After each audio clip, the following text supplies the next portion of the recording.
There's a certain kind of dream that begins so beautifully, so brilliantly, that the world forgets to question it. That's how her story began, not with darkness or deceit, but with a hope so powerful it blinded everyone who touched it.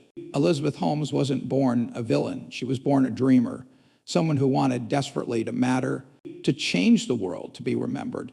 And maybe that's where everything first went wrong. She didn't just want success. She wanted to become a legend. People who met her in the early days often described the same things. Her intense gaze, her unwavering confidence, her voice that seemed older than her age, steady and calm as if she had already seen the future. She spoke about saving lives, ending medical pain, transforming healthcare, and she spoke with such clarity, such conviction, that even the biggest investors in the world leaned forward to listen. She told them she could run hundreds of tests with just a single drop of blood. No needles, no pain, no fear. It sounded like magic, but magic disguised as science can be dangerous.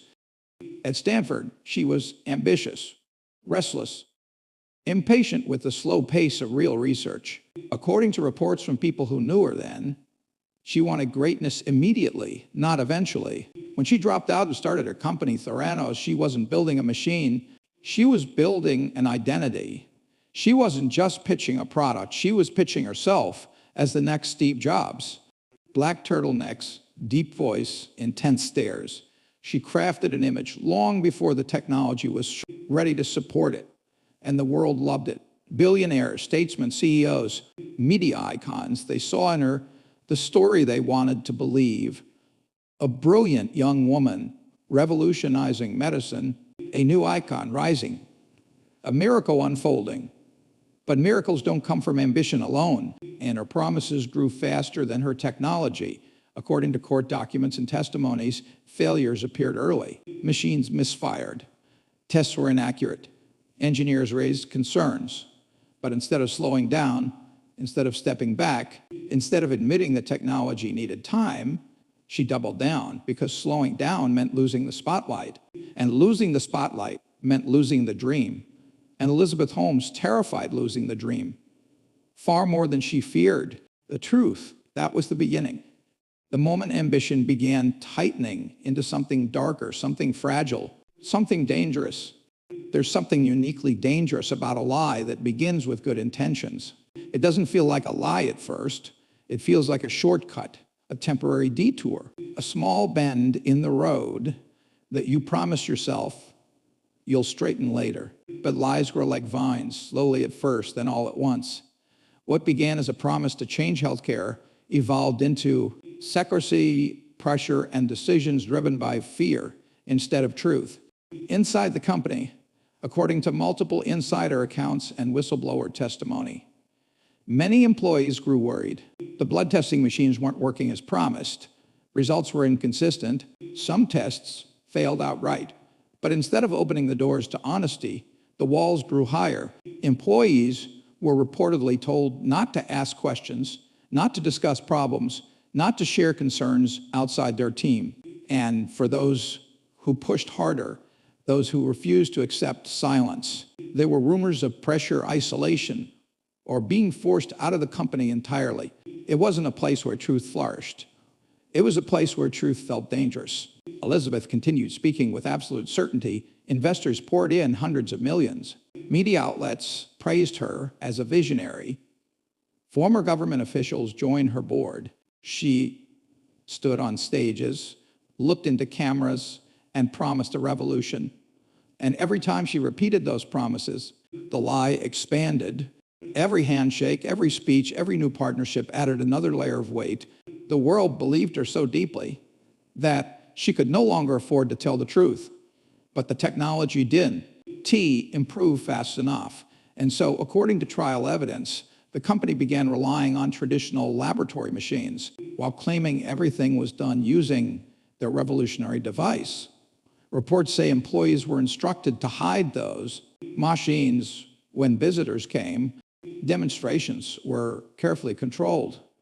Data was selectively shown. Every day, the gap between what she wanted people to believe and what was happening in the labs widened into a canyon. There were moments, quiet ones, when she could have stopped, when she could have admitted that innovation takes time, when she could have paused the dream instead of inflating it. But by then, she wasn't just protecting a company, she was protecting an identity. She had become the miracle, and the miracle could not fail.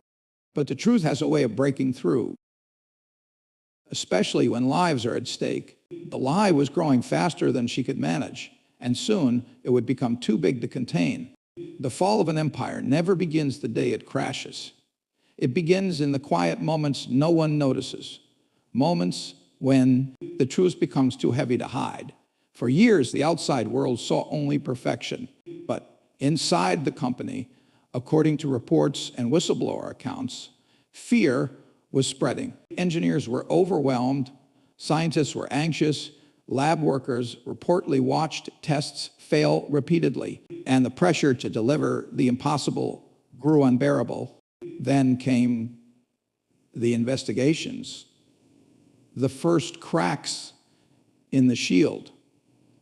A Wall Street Journal reporter began asking the kind of questions that exposed the foundations beneath the stories. At first, the company denied everything. They pushed back hard, but whispers grew louder. Employees left, documents leaked, regulators started paying attention, and the miracles Elizabeth promised began to unravel. When the article finally came out, it was like the world inhaled sharply at once. Suddenly, investors, doctors, regulators, and the public realized something wasn't right. Suddenly, the perfect narrative, young genius revolutionizing medicine, had holes in it. And when those holes widened, they didn't stop. They tore through the entire empire. Clinics stopped using the tests. Partners backed away. Lawsuits began. And the company that once glowed with possibility now shook under the weight of all the questions it had avoided. Years inside the offices, the atmosphere shifted, hope turned into panic, silence turned into tension. The company that once dreamed of changing the world was now fighting to survive another week, another day, another headline, and Elizabeth Holmes, who once stood confidently on magazine covers, now faced something she had never prepared for: accountability. The collapse was fast, devastating, and irreversible. Investors lost hundreds of millions. Patients questioned their results. Employees watched their work crumble, and the dream, the legend, the billion-dollar promise dissolved into dust. It ended not with a breakthrough, but with courtrooms, investigations, and eventually a conviction that would define her legacy. In the aftermath of the collapse, when the world finally stepped back and looked at everything that happened, the story transformed from scandal to tragedy. This wasn't a tale of an evil mastermind. It was the story of someone who wanted to be extraordinary so badly that she forgot to be honest, someone who believed that vision alone could replace reality, someone who convinced herself that if she held on long enough, the lie would eventually turn into truth. But the truth doesn't bend for ambition, and science doesn't answer to dreams. Real innovation is slow, painful, messy, filled with failures, doubts, and years of work. But she wanted a shortcut to history. She wanted the glory without the grind, the legacy without the learning, the admiration without the accuracy, and in chasing fame faster than innovation, she lost everything. The fall of Theranos is more than a corporate failure. It's a warning written in bold letters across history. It tells us that charisma is not competence, that confidence is not proof, and that ambition without integrity becomes a weapon. The people who believed in her weren't foolish. They were hopeful. They wanted to believe in a future without needles, without pain, without fear, and that hope was used against them. At the heart of this story is a painful truth. One lie can destroy a dream, but it can also destroy trust, careers, investments, and even lives. The world learned once again that when someone promises something too perfect, too magical, too revolutionary without evidence, it's usually because the evidence doesn't exist. Elizabeth Holmes wanted to change the world, and she did, just not in the way she imagined. of innovation, but as a reminder of what happens when vision outruns reality, when ambition outruns ethics, and when the dream becomes more important than the truth.